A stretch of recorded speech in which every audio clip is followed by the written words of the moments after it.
السلام عليكم ورحمة الله وبركاته. أهلا بيكم في وصفات سهلة واقتصادية مع أميرة. أهلا بكل بنوتة وأهلا بكل ست بيت موجودة عندي في القناة. أهلا بيك.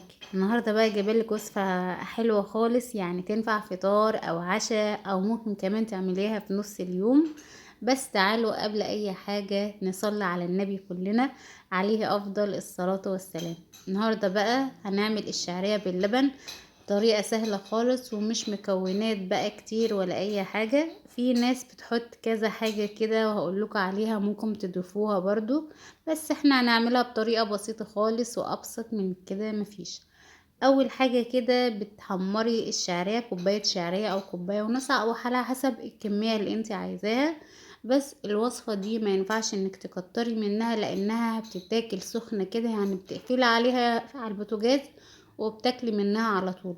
مش هينفع انك تسيبيها وتيجي بعدها بساعة تاكلي منها، هتلاقيها اتجمدت مع بعضها، لان الشعرية فيها نسبة نشا بتنزل على اللبن وبتنشف اللبن. اول حاجة كده بتحمري الشعرية في حتة سمنة، وبعد كده انا عايزة الشعرية تكون مستوية سوا كامل. تمام. يعني بتحمري الشعرية وبتضيفي المية بتاعها، وبعد كده بتسيبيها تستوى سوا كامل خالص، بتكون مستوية معايا. تمام. مش بتاخد اي وقت، يعني مجرد اما بتنشف بتسيبيها شوية كده في حدود 5 دقايق تلاقيها استوت معاكي وبتكون جاهزة معاكي. خلاص كده جهزت. بجيب اللبن بتاعي وبحطها على بحط اللبن على الشعرية والسكر، كمية السكر على قد الكمية اللي انت عاملاها. وبعد كده بتقلبيها. انا بحب اسيب اللبن يغلي كده مع الشعرية شوية، يعني بيمتزجوا كده مع بعض وبتحلي الطعم. في ناس بقى كتير بتحط كريم جانتيه في اللبن او في كريمة لبنية كمان بيحطوها في اللبن. انا مش هحط اي حاجة من الكلام ده. هتضيف الحاجات دي برضو هتديها نكهة حلوة وبتضيف طعم حلو.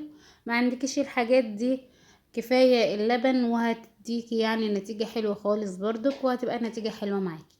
خلاص كده انا حطيت اللبن وسبتها يغلي غلوة واحدة بس.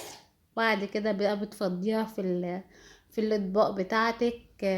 بتكون جاهزة ولا بتاخد اي وقت، وحاجة كده يعني ايه جديدة خالص، بتستعملها في الفطار، تعملها في الفطار في العشاء وبتدفي كده، تحس انك بتاكلي حاجة حلوة ومسكرة كده، وتغيير بقى عن الفول والطعمية والحاجات دي. بجد كانت حلوة قوي وطعمها حلو قوي. اي حد وصل معايا الفيديو هنا يا جماعة شجعوني كده باشتراك وكده واعجاب، والله يعني الاعجاب مش بفلوس ولا اي حاجة، شجعوني، بحب تشجيعكم ليا. مع الف الف الف سلامة.